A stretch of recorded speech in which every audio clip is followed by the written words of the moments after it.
Hello ladies and gentlemen, and welcome to my first train simulator video with my commentary. On today's video we'll be taking a look at this train here, a Class 91 in the special for the Fallen livery, which is also the name of the locomotive itself. And I'm taking this on a Remembrance service from London King's Cross to Edinburgh. But I'm taking this as far as Newcastle on this East Coast mainland route by DPsimulation. Now enough about that. Let's talk about the Class 91 itself. Now the Class 91 here is an electric locomotive built between 1988 and 1991 at Brel Crew Works, and a total of 31 of these locomotives were produced. The weight of the locomotive here is 84.5 tons, and they have a power output of they have a traction output of let me take a look at the book here.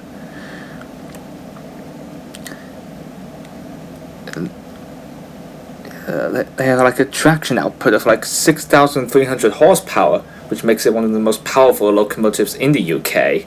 And they have a top speed of 140 miles per hour, although the maximum permitted speed in service currently is 125 miles per hour. Now to add that back in 1989, they got one of these locomotives up to a record speed for an electric train in the UK with 162 miles per hour on the East Coast main line. Now if we go into the rear here, this is a Mark IV DVT, and as you can see right here, I've successfully removed the Intercity logo on it, so you won't have to see that constantly throughout.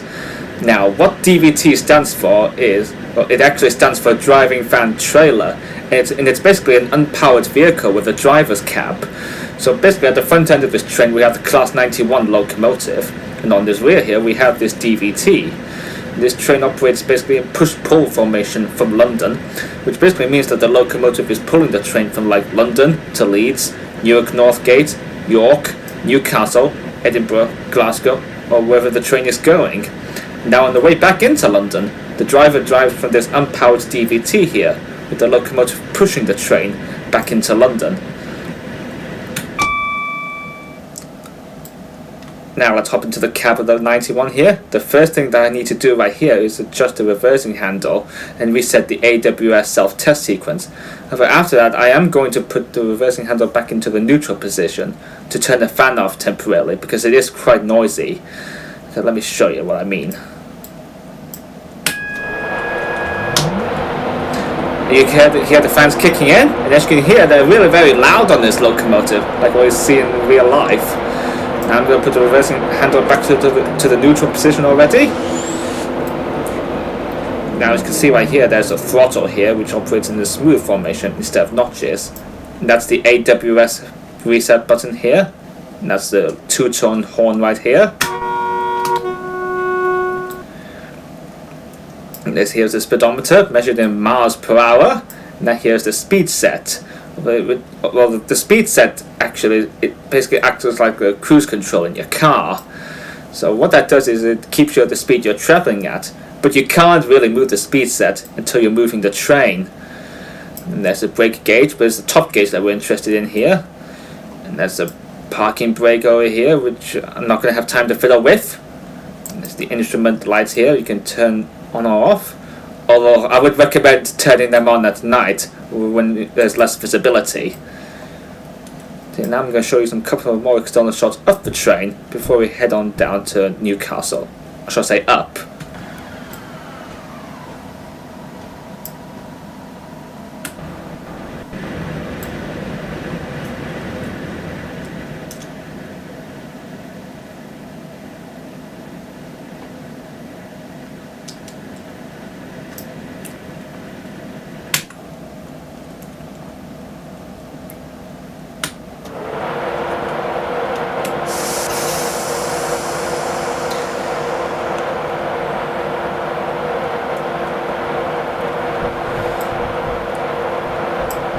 Now that we're departing York, the starting speed limit is 30 miles per hour, and we've got just about 44 miles to the next stop, which is Darlington. You can see I've got the HUD in less opacity here, so I can see the controls more clearly. And on to the left right here is the line towards Scarborough, which is operated by Transpennine Express and Northern.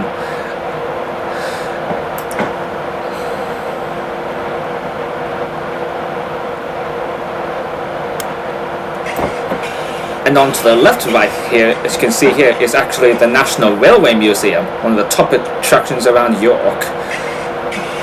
You can find the real Railway Museum in York itself. Let me just get the speed set right here. And as you can see here, there's the world's most famous steam loco, Flying Scotsman, just parked up on the sidings. And the Deltic Alice sitting here, although you can't really see the actual, you can't really see it close up from the cab. Oh yeah, what you heard there was the driver safety device kicking in. So that goes off just like about 90 seconds. If that happens, you have to acknowledge it, otherwise the train brake will be applied. It's just like the alerter buttons on American trains though. Now you can see there's a DVT waiting on the red signal, waiting for me to clear the track. Although this is heading into like platform 5 for London King's Cross. Although technically they normally use platform 3 for southbound services into London. Oh yeah, the speed's just gone up to around 50 miles per hour. And you can see here it's going up to about 60 miles per hour.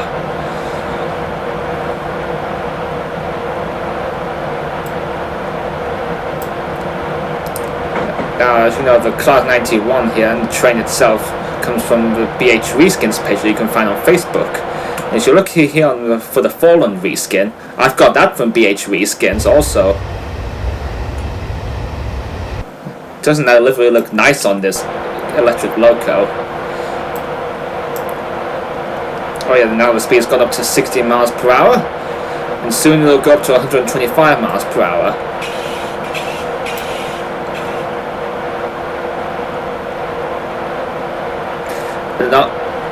And over there, right here, is Clifton Road Bridge.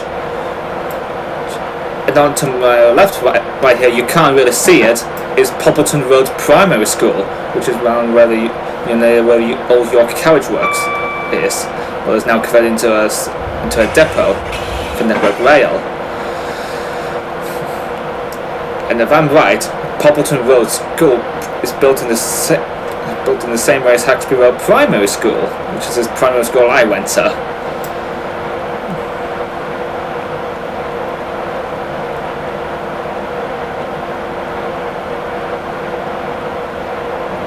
Now the speed has gone up to 125 miles per hour.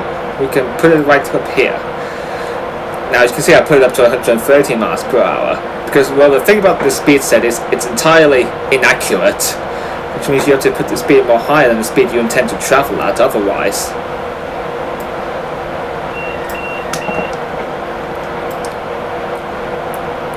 And on to the left right here is the line towards like Harrogate and line to Knaresborough and Harrogate.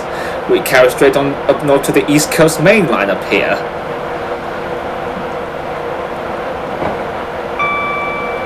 Although technically I've still got the Just Trains Newcastle to York modern route, which the reason why is because it has got the National Railway Museum on it, whereas this route doesn't. So it's just got the building from the Great Eastern Main Line add-on.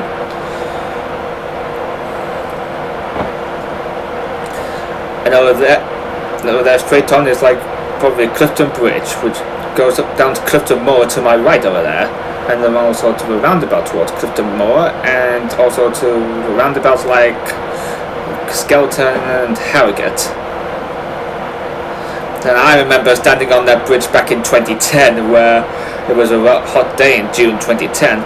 The reason being is, well, I've seen Tornado and Mallards going up along the East Coast Main Line up to Shildon. Although Tornado was like around here on the slow line, hauling Mallards right up to Shildon. And just look there, I'm running at 8 frames per second. So I'm recording this on Fraps actually.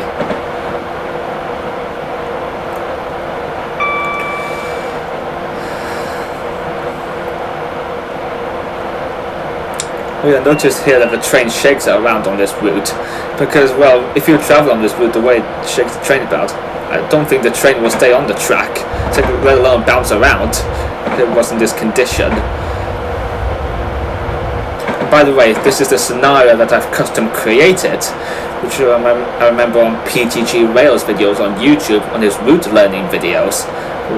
No, yeah, technically, you know, in one of his videos when he did this route from Newcastle to Edinburgh from just trains, he used this locomotive for the video. But although he's done like videos on the Class 91s before on the East Coast mainline route from London to Peterborough on Train Simulator. I'll have more about the Class 91s and the DVTs a bit later. Let me just get rid of the HUD so I can see more better.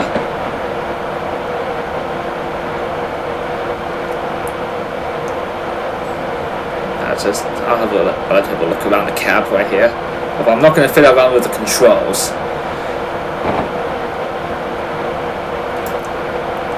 I mean, look at how fast it's going.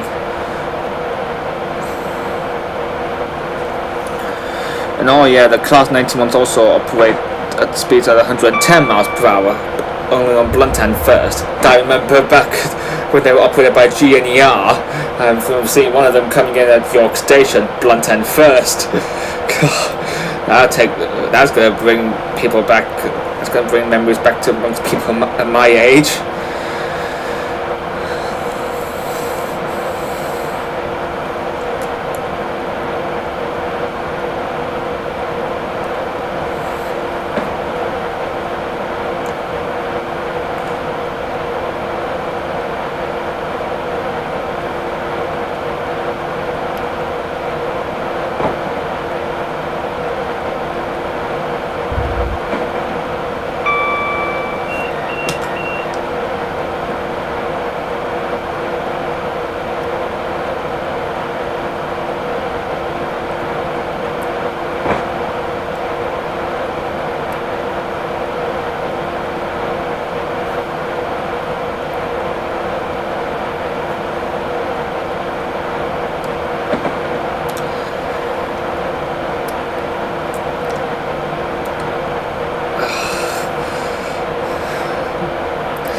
Well, looking up right side here, inside the cab, I can see what's ahead of me, like signals and these overhead wires here around here.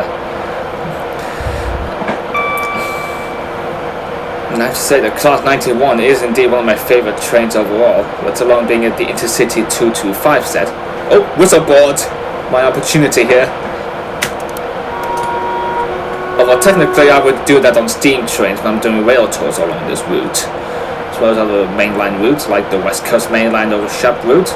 Probably for like probably do like mainline test runs.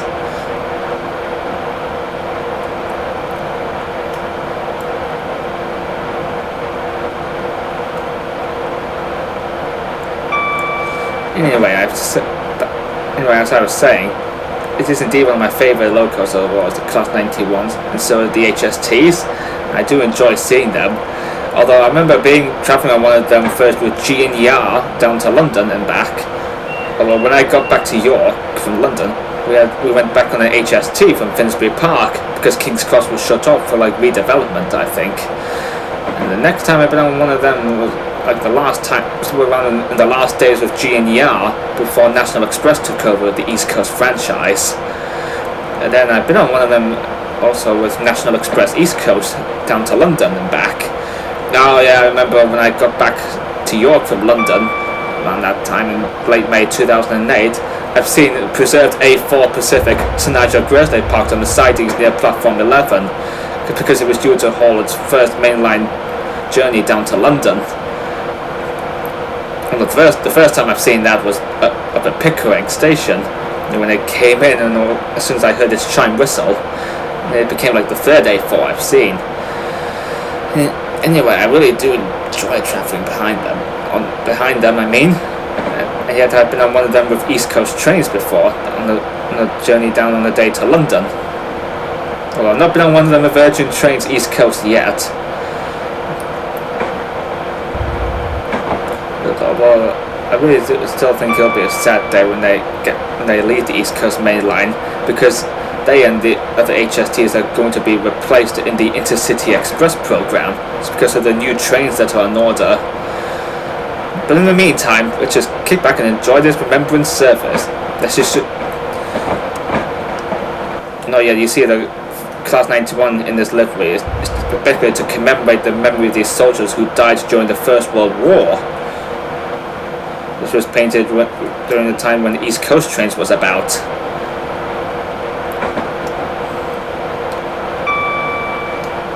Look at that, I'm running at 8 frames per second. Thanks, game. You're ruining the whole journey. No, never mind.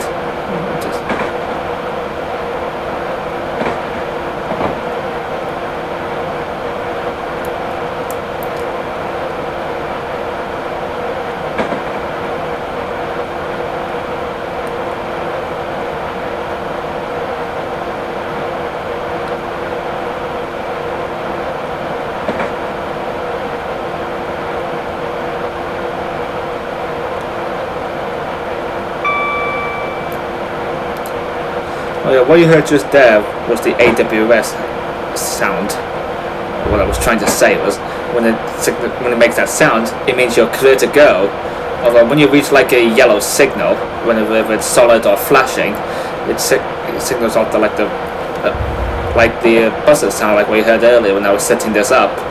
Well, you have to acknowledge that to do so, because if you don't, the train brakes will automatically apply themselves.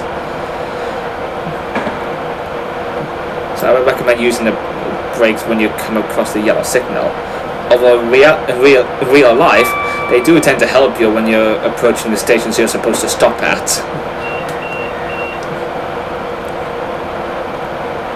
We've now got 32 miles to go to Darlington. Although I was planning to stop at Durham, but I decided to do it like Darlington and Newcastle.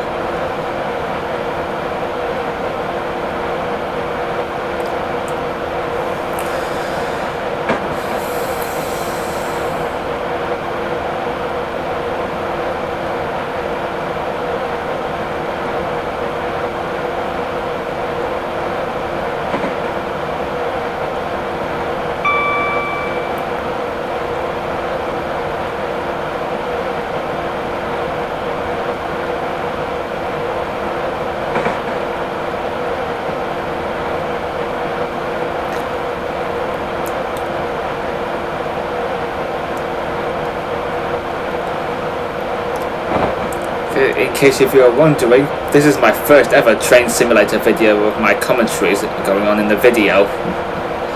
With me driving trains and me chatting away.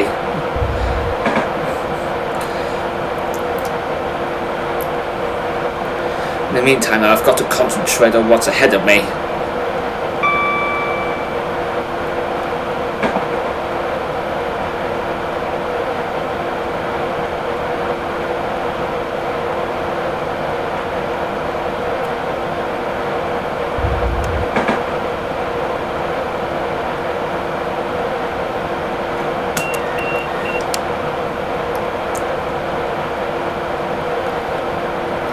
Oh yeah, you know, whenever I'm driving the Class 91 here in Train Simulator, I have to be in the cab in case the DSD goes off. That stands for Driver Safety Device. And I have to do the same thing when I'm driving on the DVT end for like services into London. You know, for southbound services.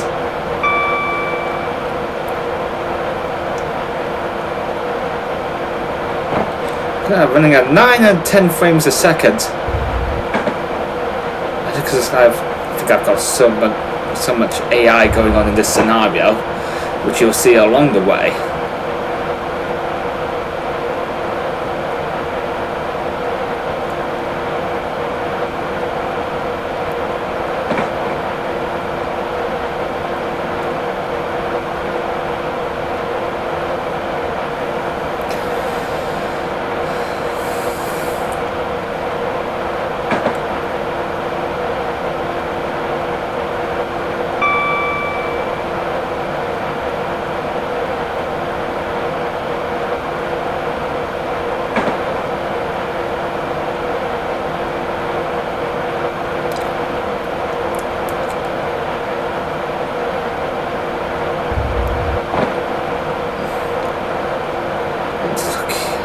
Just look at what it says on the HUD. It says I've got like 28 miles to go to Darlington. Although, mind you, I've never travelled up north on the East Coast Main Line on a train before. I've only travelled southbound into London.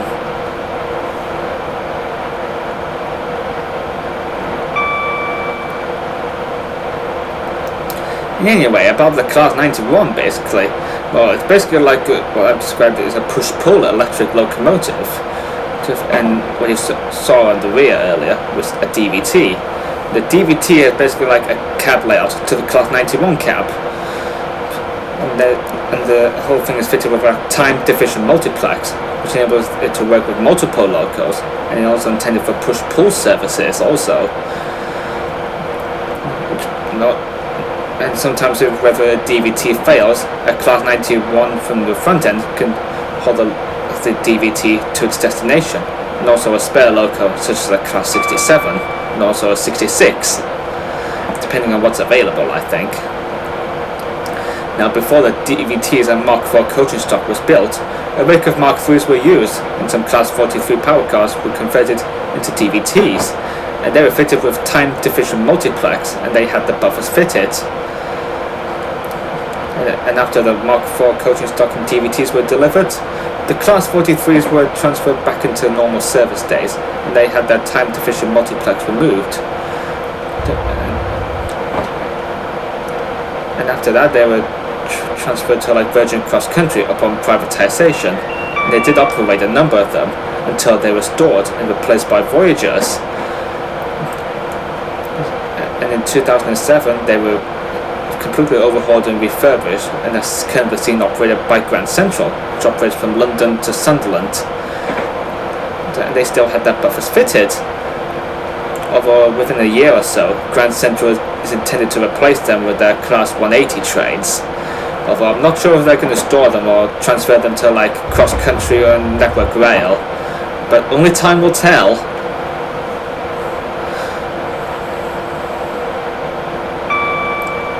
Although as you notice here, as I go faster at like 125, the estimated time of arrival decreases.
And we're now passing our first station north of York, which is Thirsk. Although we're not passing out on the slow lines, because we're on the fast lines for like high-speed services. Although the East Coast Main Line sees many high-speed services these days, which is Virgin Trains East Coast, and Grand Central and Hull Trains for high-speed services, and also across country up north, which also operates into like Glasgow and Aberdeen and Edinburgh, and also into services into Devon and Cornwall, down across the country.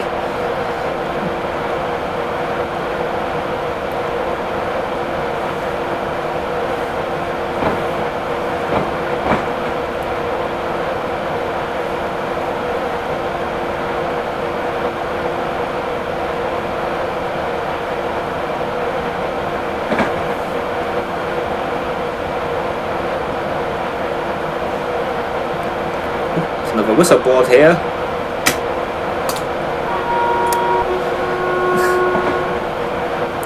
You won't see me, but I bet you like to see me doing that when I'm driving steam trains along this route on like rail tours. Although I know recently I've done like created like a scenario called the Great Lake Tynesider, which was set around like around East Coast service, East Coast trains days, which I used a Just Trains A4 St Nigel Grizzly for that scenario. So I'm not too sure about covering that.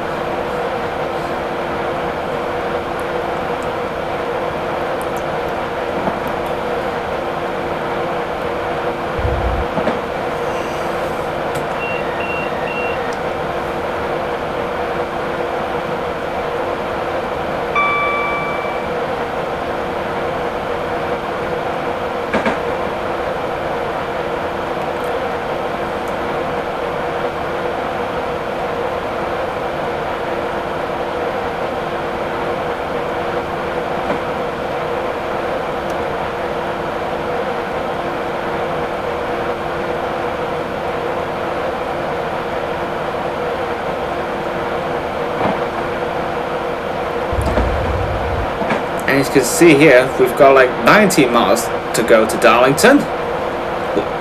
Although shortly it's going to be like 18 miles to go. It doesn't seem that long since I left York Station.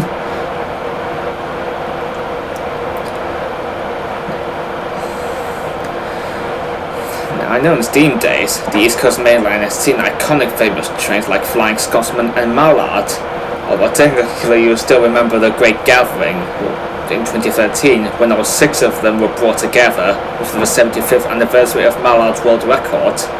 But the reason of how they did that was that they brought the 2A4s, Dwight D. Eisenhower and Dominion of Canada, all the way from their respective museums in North America, all the way here to Britain.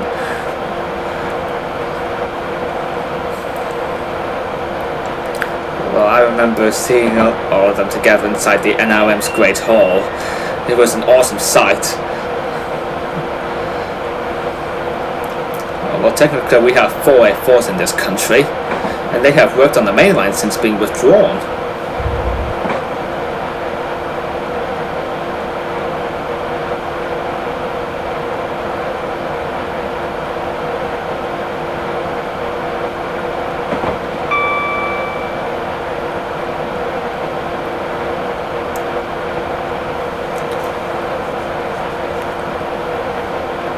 Pardon me for a second. Just scratching my butt, but not scratching my butt crack. Unfortunately, don't think that's what real train drivers would do when they're driving trains on long journeys. Can you imagine the train driver scratching his butt while he's driving a train, even on high-speed tracks?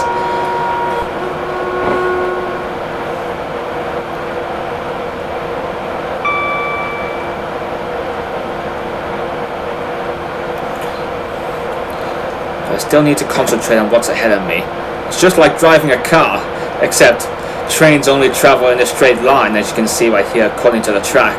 They cannot swerve in like an emergency, like what we saw in those railway safety videos, where some silly kids end up getting run over by them. Although seeing someone getting run over by a train is such a terrible and gruesome sight to see. Something I wouldn't experience.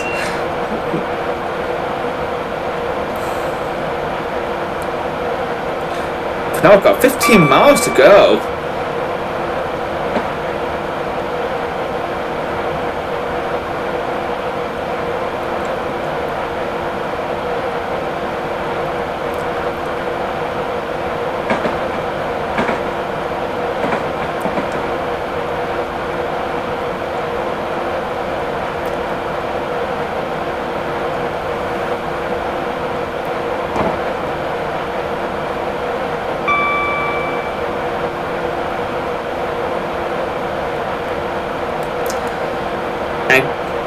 And the station you can see coming up is North Hallerton Station.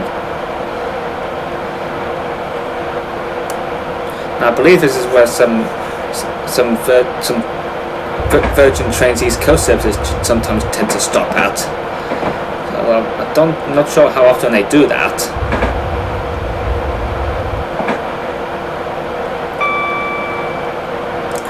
And on to my right, as you can see here, is the line that diverges off to like Eagles Cliff and Thornaby and possibly Middlesbrough. And I believe that's what steam engines tend to use if they're visiting the North Yorkshire Moors Railway, for visiting loan or for a gala, which basically often eliminates the need for a truck to carry the train to the site.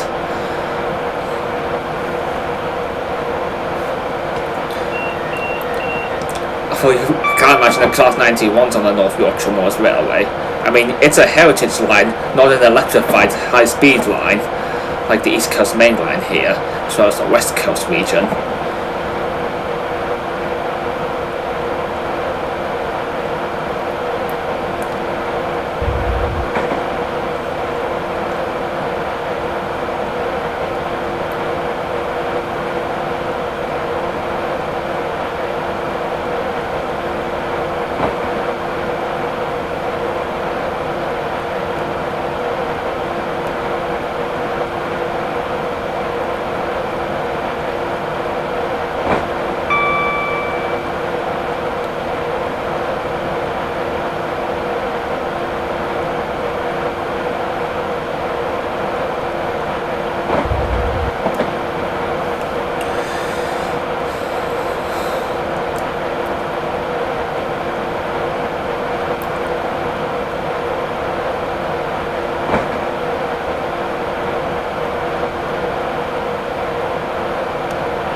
And would you looky here, we've got 10 miles to go to Darlington.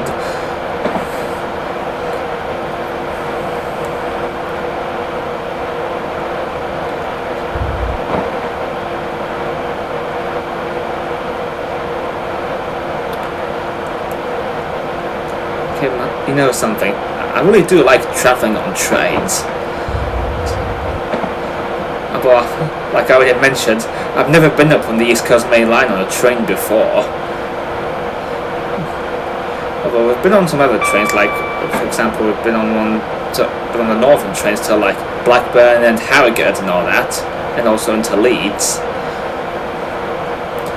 And also we've been on the Trans-Pennine Express trains to Scarborough and back.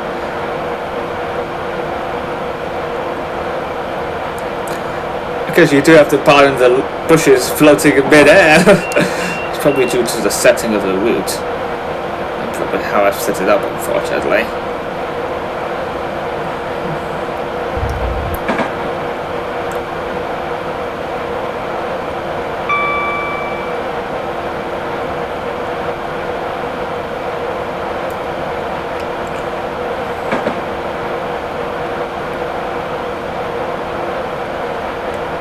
And now the fences are floating in mid-air. Because I don't know how the track would be like this in reality.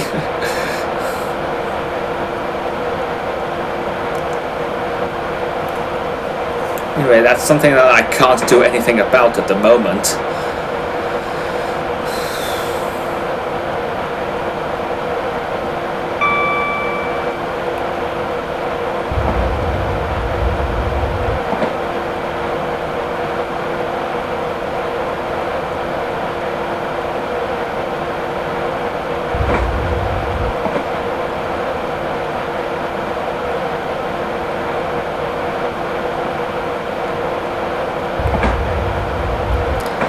We've now got 7 miles to go.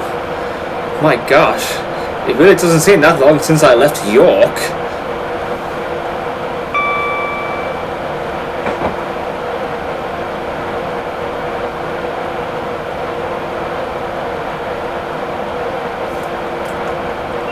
Pardon me, that was the DSD again. In case you don't know what that means, it means driver safety device. Although I think in the real world, disabling that safety feature would be illegal. Although if you have the Class 91 enhancement pack installed from Armstrong Powerhouse, you can turn it off if you want to. So you can watch your Class 91 in the exterior view while you're driving it. Although I haven't got the enhancement pack from Armstrong Powerhouse. Although I don't know how it affects the default Class 91 that you get from Steam.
And you can see right here, the triangle here, it means that we've got a speed reduction. So it means I have to take the speed down to 115 miles per hour, according to what you see on the HUD.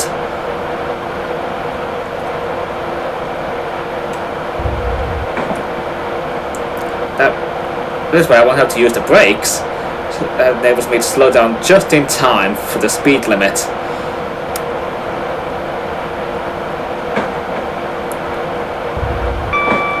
And also you can see on the HUD it's going back up to 125 miles per hour. And there's a cross-country Voyager coming my way. I believe it's heading down to York and possibly Guildford, down across the country. I still remember them when Virgin Trains was in charge of the cross-country franchise. Although Virgin still operates its franchise on the West Coast main line. They have those Super Voyagers there and Pendolinos. Although I don't think we'll get up to 125 miles per hour on our approach to Darlington. And that's where I'm going to end the first part of this video. And in the second part of this, we'll continue our journey up to Newcastle.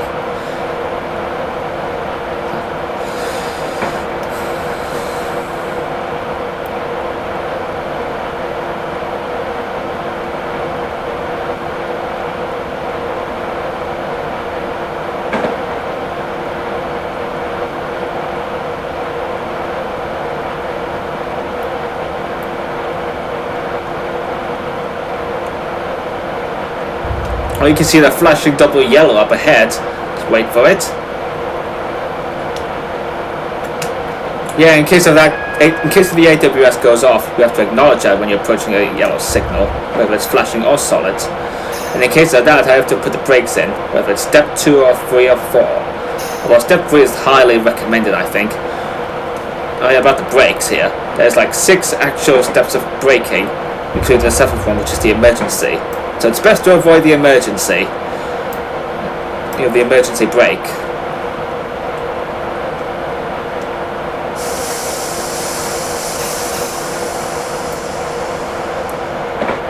And you can see right here, there's this flashing single yellow signal up ahead.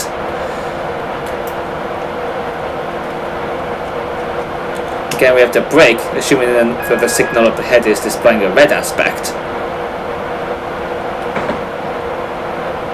We'll put it up to step 6 just in case.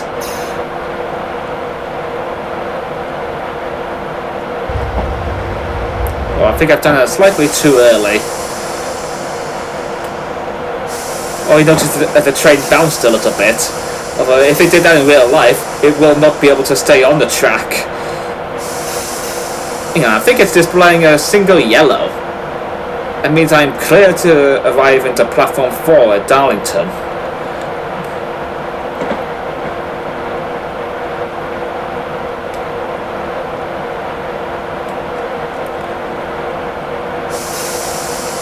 I'm putting the brakes in at step 1 of braking power. You can see there's red signals ahead. With the yellow signal is sandwiched between. But when you approach a red signal, you have to stop. Otherwise, the train protection warning system will automatically apply the brakes. Oh yeah, the speed limit is now going to 35 miles per hour on the approach to Darlington, which means we have to reduce the speed to that limit.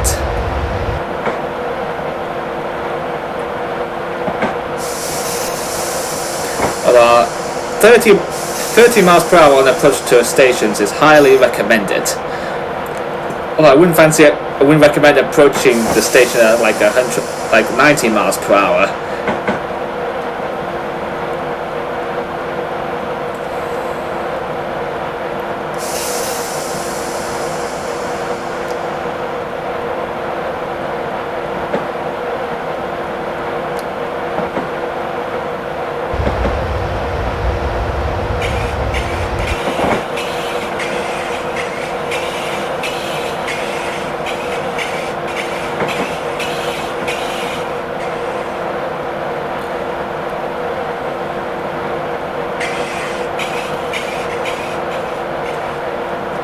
Okay, now I have to practice on how to stop this train, whether I was to try this in real life.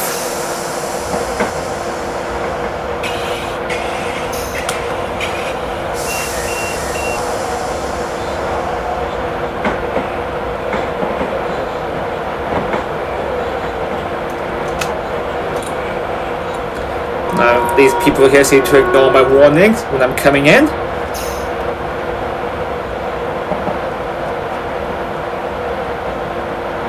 Well, I don't think train drivers normally sound off once when they're approaching stations. They normally do that when there's people on the tracks, like the staff from Network Rail.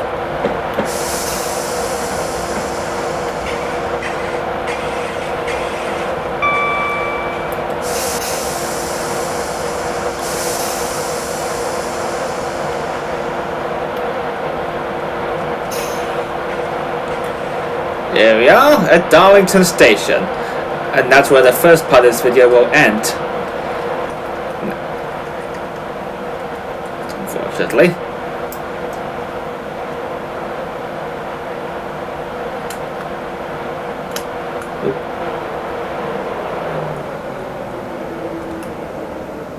Now you can hear the fans turning off because I've put the reversing handle back into the neutral position.